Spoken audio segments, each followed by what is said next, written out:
All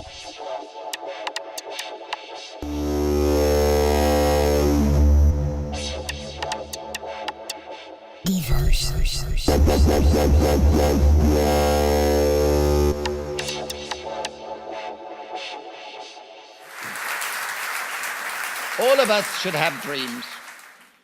And I want to begin by saying something that is very famous, that it's from the impossible, the dreamers of the impossible, rather than the slaves of the possible, that social evolution draws its creative force. My dream is that every one of us in every community should have a basic income as a right, an individual basic income given as a right without conditions and paid individually. For a long time, such an idea would have been regarded as a dream, an impossible dream. But in the last couple of years, a remarkable number of people, including Nobel Prize winners and people like yourselves, have come to realize that it is not only possible, but feasible, desirable, affordable. It's a remarkable change. And we have established a network called Vieni, Basic Income Earth Network, and I just hope at least one of you listening will join us in the struggle. Because it is just going to be a struggle, and it will only come about if we collectively demand it.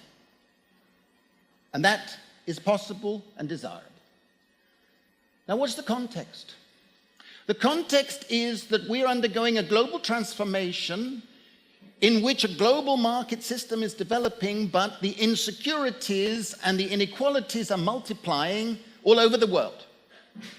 And in that process, a new class structure is taking shape. And the biggest mass class is the precariat. People who are being forced to accept a life of unstable labor without an occupational identity, relying on low, stagnant money wages without rights. They are supplicants, having to ask for favors, beggars, really. It's a process that's affecting millions of people, and many of them, since my books were published, have been writing to me, telling me their stories. But there's a danger in this. The danger is that the winners are getting scared because people like us are getting angry. And so they're beginning to listen to debates about a basic income. Now, what is the justification for a basic income? First, and really very importantly, a basic income is a matter of social justice. Justice means that we should recognize, all of us individually, that the wealth and income of anybody is far more to do with the efforts of our ancestors than anything you or I do for ourselves. But why should we have private inheritance of wealth and not social inheritance? So you could see a basic income as a sort of social dividend on the collective wealth produced by our ancestors. It's a fundamental demand associated with Thomas Paine for social justice. The second justification for a basic income is that it would improve and enhance our sense of freedom. Republican freedom, as the philosophers call it. This freedom means the freedom not to be dominated by figures of authority, be abusive husbands, bureaucrats, government officials, or whatever. This sense of freedom has been lost in the last 30 years of globalization for millions and millions of people. And the third justification is that we need basic security. Without basic security, all of us become irrational. We are unable to control ourselves, control our time, deal with the stresses of life. But if you have basic security, as the psychologists and economists have taught us, you not only deal better with stress, but you're more tolerant towards others, you're more altruistic, you're more productive in what you do. And believe me, as we have found, if you have basic security, you work more, not less. And when you work, you're more productive and more cooperative, not less. It's a lie to say that if we had basic income security, we would become lazy. On the contrary, it will release the energies, the dynamism inside ourselves and inside our communities. But we need basic security for a more fundamental reason, which is why elites and the rich are suddenly listening to this debate.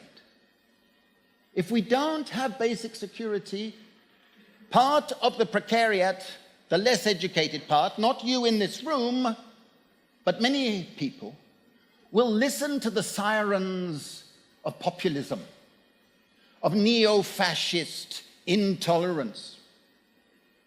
Today, their hero is Donald Trump. I hope we all laugh a little louder than that.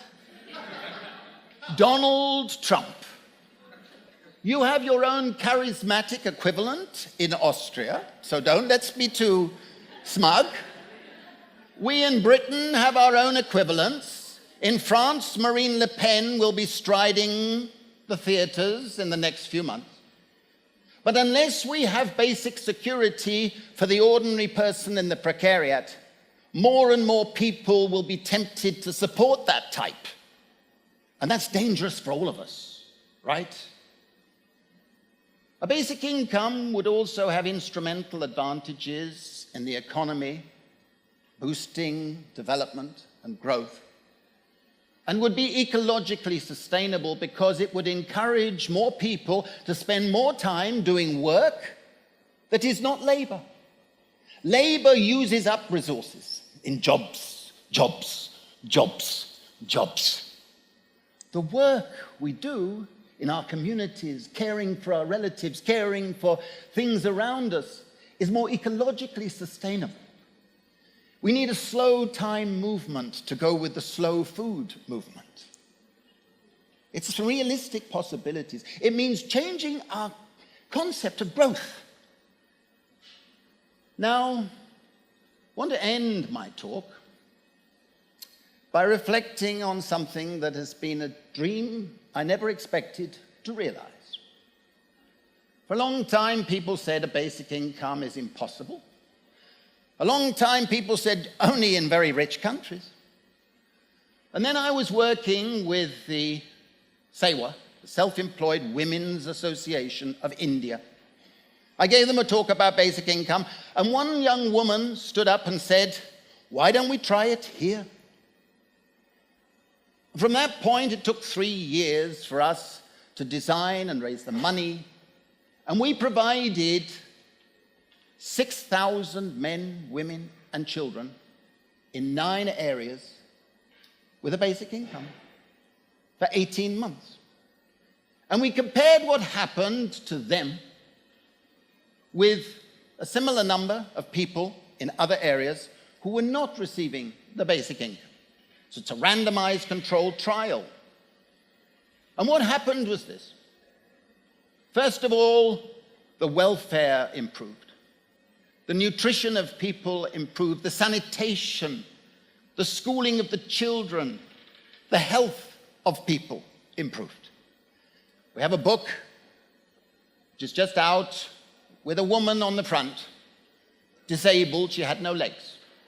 At the beginning of the pilot, she was so impoverished she had no clothes to wear in public.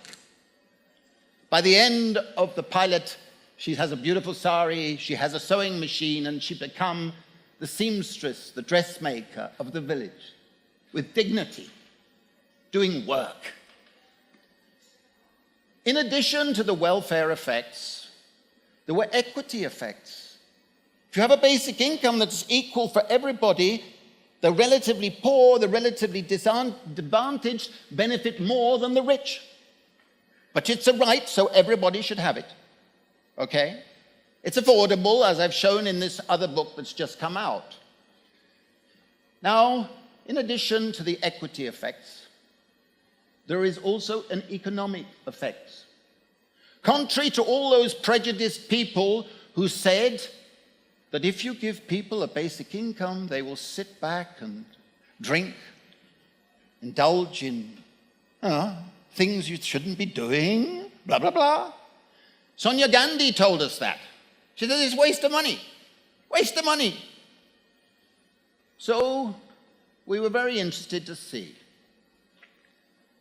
As it turned out, in every area, work went up. In every area, women in particular were able to do better types of work, had access to resources.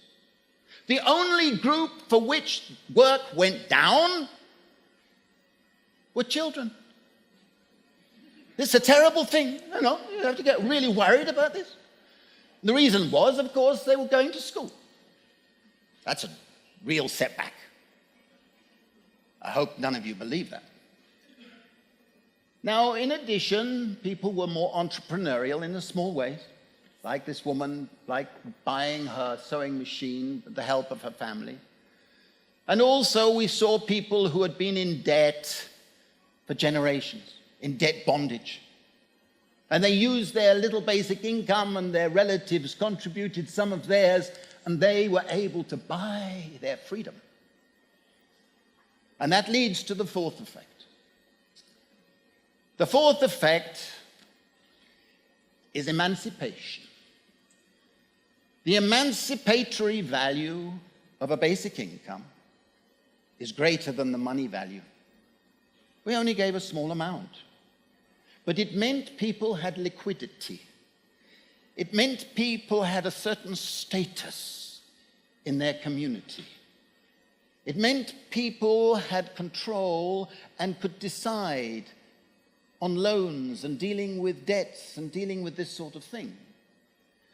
And the emancipation we've seen in our pilots in India has also been shown in our pilots in Africa, and will be shown in the pilots now being undertaken in Finland, in the Netherlands, in Canada, and in California, where I've just been invited. It will show that the emancipation matters. And I want to end my talk by giving you two anecdotes. I went to one of the villages, the Indian villages, at the beginning, and we had to get everybody to sign a card in order for them to get the basic income each month. But all the young women in that particular village wore veils, so we couldn't take their photograph. They had to go into a hut and have their photographs taken in private. I went back to that village 6 months later while the pilot was still going, and I said to an Indian colleague of mine, I said, "Have you noticed a change in this village?"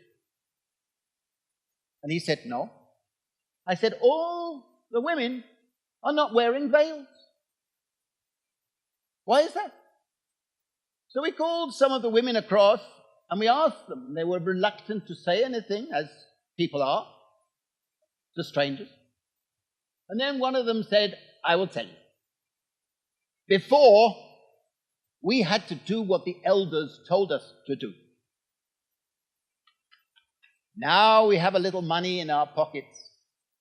We can decide ourselves. That is emancipation." In the African pilots, which we did, I went at the end and I asked some people, what was the best thing about having a basic income? And I called some young women across and I said this question, and they giggled. They didn't want to answer. And then one plucked the courage and said, "I tell you, for us, before, when the men came down from the fields at the end of the month with their money in their pockets, we had to say yes. Now we say no. That is emancipation." Thank you very much.